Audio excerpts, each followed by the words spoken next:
Welcome to our channel. ఈరోజు మనం ఆవకాయ పచ్చడి ఎలా తయారు చేయాలో చూద్దాం రండి. ముందుగా కావాల్సిన పదార్థాలు: మామిడికాయను సన్నగా ముక్కలుగా కొట్టుకోవాలి. ఉప్పు, పసుపు, కారం, ఎల్లిపాయలు, ఆవాలు, జీలకర్ర, మెంతులను తీసుకోవాలి. ముందుగా ఒక ప్యాన్లో మామిడికాయ ముక్కలను తీసుకొని పసుపు, ఉప్పు వేసుకొని ముక్కకు పట్టేంత వరకు కలుపుకోవాలి. మెంతులను వేయించుకోవాలి. మెంతులు గోల్డ్ కలర్ వచ్చేంత వరకు వేయించుకోవాలి.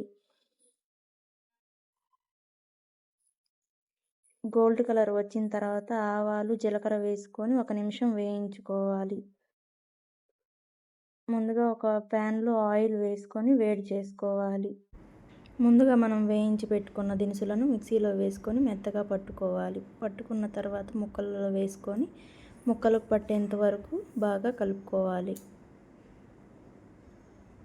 కలిసిన తర్వాత ఒక అరగంట సేపు మనం దాన్ని ఉంచాలి కదలివ్వకుండా.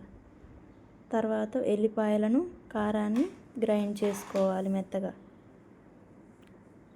గ్రైండ్ చేసుకున్న దాన్ని ఒక అరగంట సేపు ఉన్న ముక్కల్లో వేసుకొని బాగా కలుపుకోవాలి. ముక్కకు పట్టేంత వరకు బాగా కలుపుకోవాలి. మనం వేడి చేసుకున్న నూనెలో ఎండుమిర్చి, జీలకర్ర, ఆవాలు, ఎల్లిపాయలను వేసుకొని కొంచెం వేగనివ్వాలి.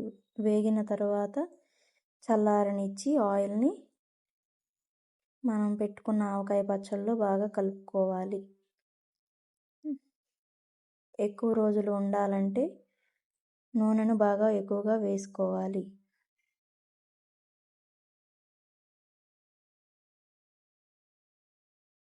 మనం కలిపి పెట్టుకున్న ఆవకాయ పచ్చడిని వేడివేడి అన్నంలో వేసుకొని నెయ్యి, ఆవకాయ పచ్చడిని వేసుకొని బాగా కలుపుకొని తింటే చాలా రుచిగా టేస్టీగా ఉంటుందండి. ఇంతే రుచికరమైన ఆవకాయ పచ్చడి తయారు విధానం.